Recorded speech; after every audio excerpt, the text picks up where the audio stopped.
Hello, friends. Welcome to a new day, a new beginning, a new life, a new flana, flana, flana. It is so beautiful today. It is actually beautiful today. वैसे मजाक के अलावा बड़ी खूबसूरत हवा चल रही है और बड़ा ही प्लेजेंट मौसम है। अभी वो वाला टाइम पीरियड आया हुआ जब सर्दियाँ जा रही होती हैं, गर्मियाँ आ रही होती हैं, और जो बीच का ट्रांजिशन पीरियड है वो बहुत ही खूबसूरत होता है। जब गर्मियाँ जा रही होती हैं और सर्दियाँ आ रही होती हैं, उसके बीच में भी जो ट्रांजिशन पीरियड है जिसको हम स्प्रिंग एंड ऑटम कहते हैं, वो बहुत ही प्यारा होता है और वो ideal, perfect, absolutely perfect weather होता है। आजकल वो चल रहा है। रात को थोड़ी ठंड हो जाती है लेकिन आम तौर पे इट्स गुड, वंडरफुल। एंड आज पता नहीं क्या तारीख है, अगस्त 3 मार्च है, नहीं आज 4 मार्च है। और 3 मार्च को यानी कि पिछले दिन गुजरे हुए कल हमारा स्टॉल था हरियाली मार्केट में। बेसिकली मेरी वालदा जो हैं वो पेंटिंग करती हैं, तो बहुत सारी पेंटिंग्स थी हमारे पास, उनकी अपनी बनाई हुई। तो हमने सोचा कि इस दफ़ा हम भी हरियाली मार्केट में पार्टिसिपेट करेंगे, तो उसकी भी काफ़ी रिकॉर्डिंग हुई है, सारा कुछ हुआ है, उसका भी व्लॉग आएगा। आज मैं काफ़ी टाइम बाद, यानी कि सैटरडे को भी मैंने ऑफ़ लिया, संडे को तो ऑब्वियसली ऑफ होता है, तो लाइक 2 दिन बाद, काफ़ी टाइम क्या है वैसे तो वही है, वीकेंड के बाद अब मैं आज ऑफिस जा रहा हूँ।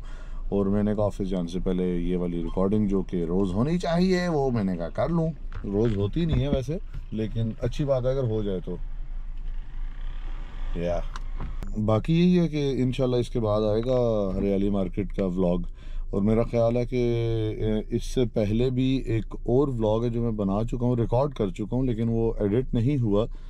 वो मेरा ख्याल है ये ड्राइविंग थॉट्स का ही है, वो भी इसके शायद बाद ही है, क्योंकि जो आज मैं रिकॉर्ड कर रहा हूँ मेरी कोशिश है कि मैं आज ही अपलोड कर दूँ। और क्या पता ये भी बाद में आए जो मैं आज बोल रहा हूँ। तो अगर ये आज 4 मार्च के बाद अपलोड हुआ तो वो आज नहीं होगी, ठीक है, जस्ट सो यू नो।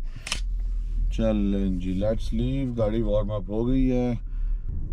आज हम बात किस बारे में करेंगे यार? असल में जो मौजू है ना, मौजू अपने आप आना चाहिए, वो बना के नहीं लाना चाहिए। एटलीस्ट मेरे इस वर्क फ्लो में या प्रोसेस में मैं इस बात पे यकीन रखता हूँ कि जो चीज़ दिल से होती है वो खुद ही आती है, वो खुद ही उजागर होती है और खुद ही अपना एक फ़्लो कायम कर लेती है थोड़ी सी।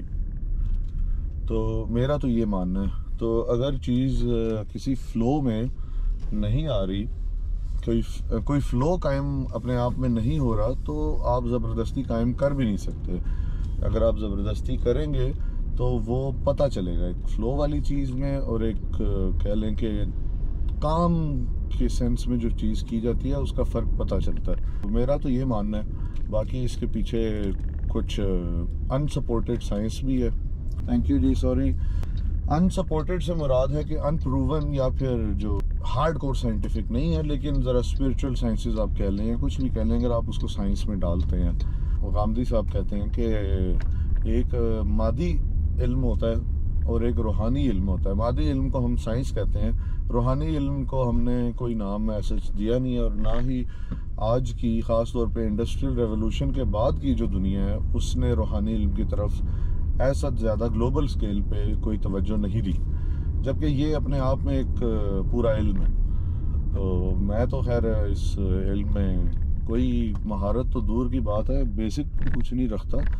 तो ये तो बस छोटी मोटी जो बातें पता है वो मैं आपको बता रहा हूँ। बाकी एक और बात मुझे बड़ी अच्छी लगी, अली ज़फ़र का उस दिन मैं एक पॉडकास्ट देख रहा था। अब ये कंट्रोवर्सी के अलावा बात है कि अली ज़फ़र अच्छा बंदा है, बुरा बंदा है, जौन सा भी बंदा है। मैं उसका पॉडकास्ट देख रहा था और उसकी एक लाइन मुझे बहुत पसंद आई, and this is what I truly believe in. वो ये कि वो कहता है कि जब मैं गाना गाता हूँ, सॉरी, वो कहता है कि जी समझे कि मैं गाना गा रहा हूँ, यार वड़ गया, अक्ष की वड़ गया मेरी, तेरे यार दी अख लाल रेंदी आ। ओहो, घटिया स्पीड ब्रेकर आ गया स्क्रीन का, ये इन्होंने ना नया लगाया है। अली ज़फ़र की बात हो रही थी, बात ये हो रही थी कि वो कहता है कि जब भी मैं कोई गाना बनाता हूँ या गाना कोई रिलीज़ करता हूँ तो लोग कहते हैं कि यार बड़ा ही अच्छा गाना बनाया है, बड़ा ही मज़ा आ गया है, कंसिडरिंग कि वो गाना अच्छा निकला है या हिट हो गया जो भी। तो वो कहता है कि अच्छा काम अल्लाह का, बुरा काम शैतान का, इस सेंस में कि अब वो गाना अच्छा निकला है ना, तो वो अली ज़फ़र ने नहीं बनाया, वो अल्लाह की तरफ से उसको अता हुई है। खैर गाने के मामले में ज़्यादातर लोग मेरा ख्याल है एग्री ना करें इस चीज़ पे, इवन दो मैं गानों को हराम नहीं समझता उस कैटेगरी में। मैं यही समझता हूँ कि उसका कंटेंट हराम या हलाल हो सकता है, मौसीकी अपने आप में हराम या हलाल नहीं है।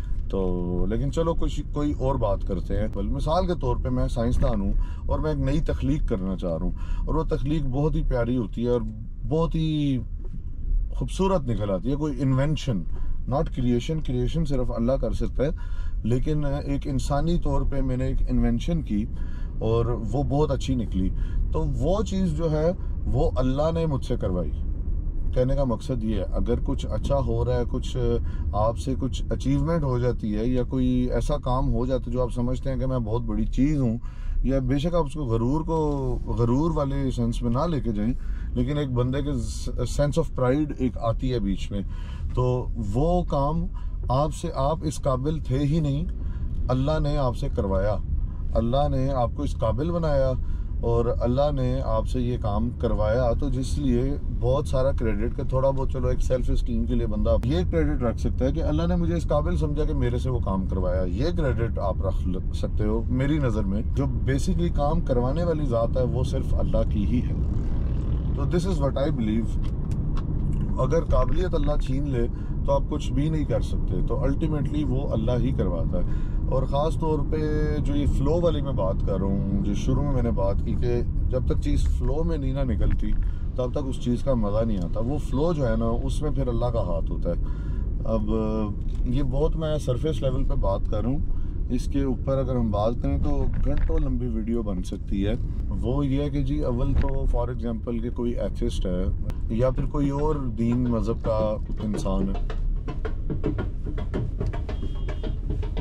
तो कोई और दीन मज़हब का इंसान है, तो वो कहता है कि वो कोई भगवान में यकीन रखता है, कोई फादर में यकीन रखता है या अपना जीसस में, या कोई यकीन रखता है किसी चीज़ में भी नहीं, जो कि एथिस्ट है, एग्नोस्टिक है, जो भी है। तो नेचर में तो सब यकीन रखते हैं। कुदरत की बात हो रही है। कुदरत जो है वो हर जगह है और आप खुद कुदरत हैं। जो आपके आसपास है वो कुदरत है। दरख्त, पौधे, पेड़, चिड़िया, जानवर, आसमान, बारिश, बादल जो भी हैं, ये तो हैं ही कुदरत, तो गिवन है। ये तो चीज़ हर इंसान समझता है कि ये कुदरत है। हवा जो है, सब चीज़ें। लेकिन आप अगर इस चीज़ पे गौर व फिक्र करें, वो ये है कि आप भी कुदरत की ही पैदावार हैं और आपके आसपास जो चीज़ें वो भी कुदरत की पैदावार है। अब ख़ास तौर पे लोग कहेंगे ये कंक्रीट बिल्डिंग्स या ये बिजली या ये जो भी चीज़ें, ये कुदरत की पैदावार नहीं है। ये कुदरत की पैदावार एक तरह से है, क्योंकि जो कुछ भी इंसान ने बनाया है वो जो कुछ अवेलेबल है उसी को ही मिक्सअप करके नई चीज़ की शक्ल निकाली और वो बना दिया। फॉर एग्जांपल बिजली इन्वेंट नहीं हुई, बिजली एग्जिस्ट करती थी। उसी तरह से अगर आप देखें कि कोई प्लास्टिक की चीज़ है या लोहे की चीज़ है, वो अर्थली मटेरियल्स को ही कंबाइन करके बनाई गई है। वो कोई अपनी तरफ से एक नई ईजाद नहीं थी, उसके जो रॉ मटेरियल्स हैं। तो at the end of the day चीज़ आती अर्थ से ही है, या सूरज से भी अगर समझें, सोलर पावर है, जो भी है। बात यह है कि कुदरत से ही आ रही है। तो आप खुद भी कुदरत की ही पैदावार हैं और आपके आसपास जो मॉडर्न से लेके फुल एंटीक तक और जो टोटली नेचुरल जो सारी चीज़ें हैं वो सब कुदरत के ज़ुमरे में ही आती हैं। ये बात सारी मैं क्यों कर रहा हूँ, ये कुदरत के ऊपर इतनी मैं एक्सप्लेनेशन क्यों दे रहा हूँ, वो मैं इसलिए दे रहा हूँ कि एक मैं ग्राउंड सेटअप करना चाहता हूँ। वो ये है कि एक बेस सेट कर रहा हूँ। वो ये है कि जी जो चीज़ आप समझते हैं कि कुदरत की तरफ से नहीं है, वो भी कुदरत ही है। फॉर एग्जांपल मॉडर्न टेक्नोलॉजी को लोग कुदरत नहीं मानते, वो भी कुदरत ही है। तो वो मैं सारी ये चीज़ समझाना चाह रहा था। चलें, ये हमने इस्टेब्लिश कर लिया कि अब हर चीज़ कुदरत है। तो जो आपके अंदर से फ्लो कर रही है और जो आप खुद हैं, आपका मांस, आपके कपड़े, आपकी सोच, आपके बाल, आपकी आंखें, आपकी देखने, सुनने, समझने की सलाहियत, चलने फिरने की सलाहियत, इस सब चीज़ की आप साइंस में भी चले जाएँ, स्पिरिचुअलिटी में चले जाएँ, जिसमें भी चले जाएँ, वो होती है कुदरत, नेचर। It's all nature. आप एक पहाड़ी नज़रिया देखते हैं, आप एक पहाड़ी लैंडस्केप देख रहे हैं और आप कहते हैं कितना खूबसूरत है। उसकी खूबसूरती को एक्नॉलेज करने के लिए भी कुछ यहाँ चाहिए। अगर वही बात है ना कि खूबसूरती एक्नॉलेज करने वाला नहीं होगा तो खूबसूरती भी नहीं होगी। तो जो खूबसूरती एक्नॉलेज करने की सलाहियत है जो दिमाग में है, जो आप आंखों से देख रहे हो और आपका दिमाग अच्छा महसूस कर रहा है कि वाह यार कितनी प्यारी जगह है, तो वो भी कुदरत में ही आता है। वो एक्नॉलेज करने की सलाहियत भी कुदरत में आती है। तो in a way nature is flowing through you as well. आपके कॉन्शियस ब्रेन में, सबकॉन्शियस ब्रेन में हर जगह कुदरत गुजर रही है। अब ये मैं क्यों कह रहा हूँ? ये मैं इसलिए कह रहा हूँ कि वो लोग जो खुदा में यकीन नहीं रखते, I respect their opinion of course, उनकी अपनी एक जर्नी है और उनकी अपनी एक्सप्लोरेशन है, अपना गौर व फिक्र है। तो मैं कह रहा हूँ कि आप अगर रब में यकीन नहीं रखते तो आप कुदरत में यकीन रखें, और ये सब चीज़ें जो हैं ये कुदरत हैं। और उन लोगों के लिए जो रब में या भगवान में या कृष्णा में या जीसस में, इन जगहों पे, इन चीज़ों में यकीन रखते हैं, वो रब को कुदरत मान लें या कुदरत को रब मान लें। जो दुनियावी इंसानी अकल या फिर इंसानी नज़रिए या दुनियावी चीज़ों के लिए रब कुदरत की शक्ल में मौजूद है। आपकी शाह रग से भी ज़्यादा करीब रब कैसे है? क्योंकि रब कुदरत है, he is flowing through you. शाह रग इट सेल्फ इज़ कुदरत। तो वो चीज़ अगर आप महसूस करें तो आपको समझ लगेगी कि यस, एक्चुअली में, थैंक यू जी, कि एक्चुअली में वाकई में रब कुदरत है। और इसी तरह रब हमारे इतना करीब भी है कि हर जगह ही कुदरत है तो हर जगह ही रब है। तो ये मैं बेसिकली ये बात करना चाह रहा हूँ। तो खैर, मैं जो बात कर रहा था वो ये कर रहा था कि जो फ़्लो है ना, ये कुदरती फ़्लो होता है। और कुदरती फितरती जो फ़्लो की हम बात कर रहे हैं तो ये रब की तरफ से आता है। तो इस फ़्लो का जो मुकाबला है ना, वो एक जब आप इंसानी कॉन्शियसनेस से कुछ क्रिएट करने की कोशिश करते हैं, when you try to break out of that flow वाली state and you try to consciously create something कि नहीं मैं जोर लगा के करना है, तो वो उल्टा फ्लो डिस्टर्ब होता है उस चीज़ से। तो this is what I believe.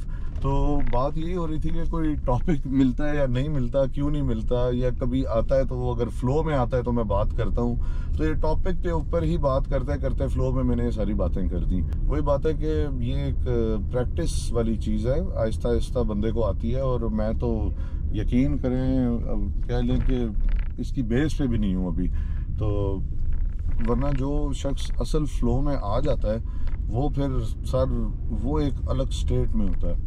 The flow मैं इसको कह रहा हूँ, जिस फ्लो की मैं बात कर रहा हूँ, जो कुदरती फितरती या फिर रब का दिया हुआ एक फ्लो है, जिसको लहर कहते हैं। मैं और मेरा दोस्त है, हम कहते हैं जी लहर आएगी तो ये काम अपने आप हमसे ही हो जाएगा, या लहर आएगी तो ये काम कर लेंगे। वो यही होता है कि जी वो अपने आप ही हमारे में ही ताकत पैदा होगी, हमारे में ही सोच पैदा होगी, और वो रब ही हमसे वो काम करवा लेगा।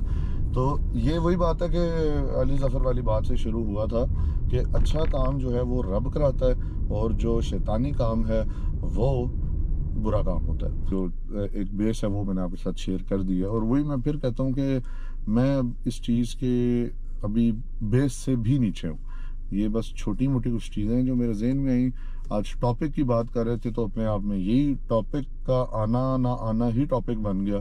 तो ये सारी बातें आते आते मैंने कर ली आपके साथ। तो देखने का बहुत शुक्रिया। अल्लाह हाफ़िज़। यार बड़ा ही सोहना मौसम है, कसमें एड्डी प्यारी हवा है ना यार, मज़ा ही आ जाता है कसमें। वो दिल कर रहा है बाहर बैठ के काम करूँ मैं, लेकिन नहीं कर सकता।